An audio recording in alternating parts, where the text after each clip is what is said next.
Bonjour, je suis ravie de vous retrouver. Cela faisait un petit moment que je n'avais pas fait de vidéo technique. La dernière en date, c'était une vidéo sur l'embossage.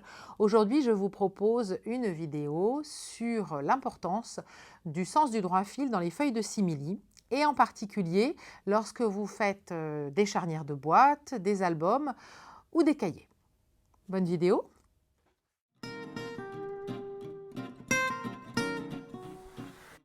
J'ai placé ici 4 créations qui illustrent bien l'importance de couper les charnières dans le sens du droit fil du simili.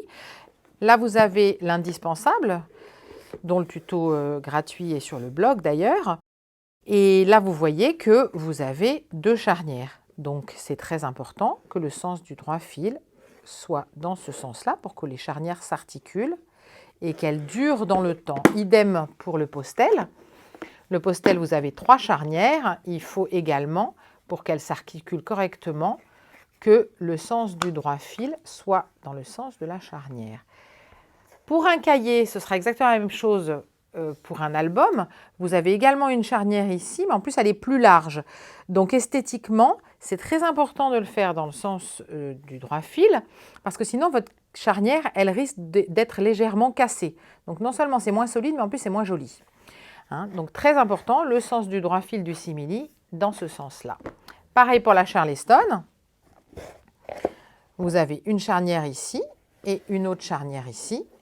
Donc même contrainte, le droit fil du simili doit être dans ce sens-là.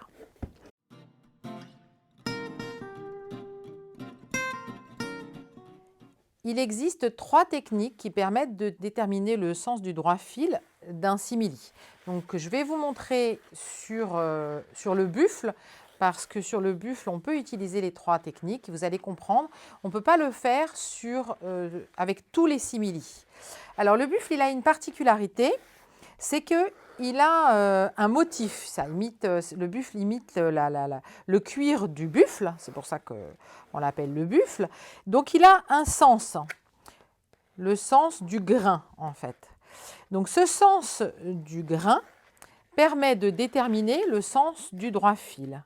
Ça veut dire que le droit fil va être dans ce sens-là.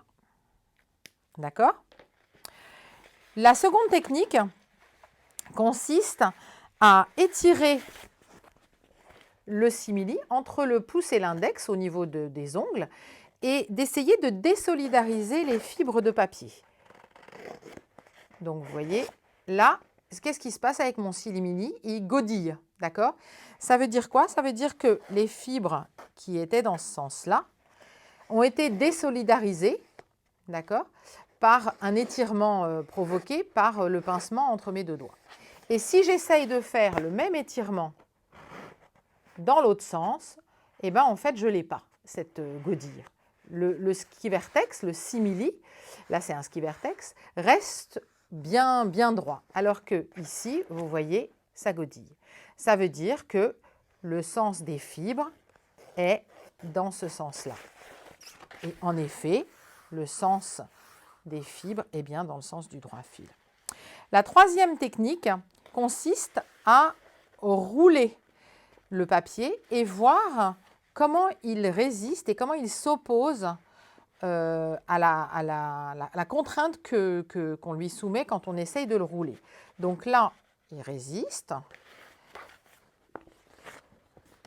Et là, il résiste beaucoup plus. C'est-à-dire que tout de suite, il veut se redresser, d'accord?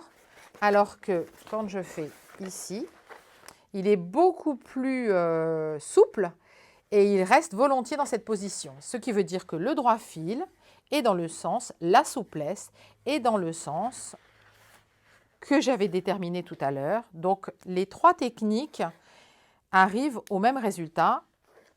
Le droit fil est dans ce sens-là. Tous les simili ne se prêtent pas à cet exercice, notamment le galucha. Le galucha est un simili qui n'a pas de grain, qui a un grain mais qui n'a pas un sens dans le grain. Que vous le preniez dans ce sens-là ou dans ce sens-là, vous n'allez pas pouvoir déterminer le sens de la texture. D'accord? Donc là, on va pouvoir utiliser les deux autres techniques, c'est-à-dire tester la résistance qui l'oppose dans un sens et dans l'autre. Et là, on voit que là, bah, écoutez, il est très souple, donc le droit fil est dans ce sens-là. D'accord? Je vais vous refaire encore un exercice avec un autre simili. On va prendre par exemple le soft qui n'a pas de grain non plus. D'accord? Donc j'essaye de lui imposer d'être roulé. Donc là, vous voyez qu'il est souple. Et si j'essaye de le faire dans l'autre sens, tout de suite, on voit qu'il résiste. Vous voyez? Il se redresse, malgré que la feuille soit très longue. En revanche, dans ce sens-là, il est très souple. Donc ça veut dire que le droit fil du papier, du simili, sera comme ça. Et vous allez pouvoir faire cet exercice pour chacun des simili. D'abord, ce n'est pas une histoire de largeur ou de longueur, parce que les feuilles ont toutes des tailles différentes, comme vous pouvez le remarquer. Donc, ça n'a rien à voir avec la longueur ou la largeur, c'est vraiment une histoire de souplesse.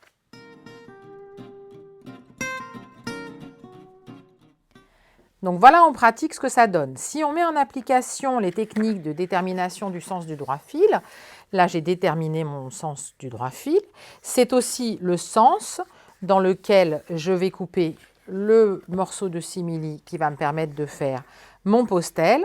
Mes charnières étant articulées comme celle-ci, elles doivent être dans le sens du droit fil de simili. D'accord? Si je veux refaire une indispensable, les charnières de l'indispensable, de la boîte indispensable, elles s'articulent ici. Donc le sens du droit fil, il est bien comme ça. En ce qui concerne le carnet, la charnière, elle s'ouvre comme cela. Donc la charnière doit être dans le sens du droit fil. Vous voyez, donc ce n'est pas du tout une histoire de largeur, longueur, c'est que le droit fil du simili doit être dans le sens de la charnière.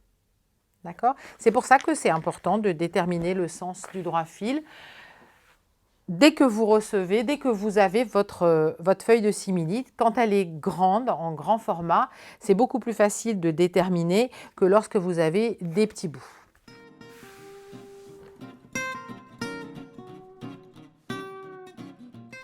Merci d'avoir regardé ce tuto. J'espère que cette vidéo vous aura permis de bien intégrer cette notion de droit fil dans le simili et en particulier son intérêt technique et esthétique pour vos prochaines créations cartonnées. Bon cartonnage, à bientôt!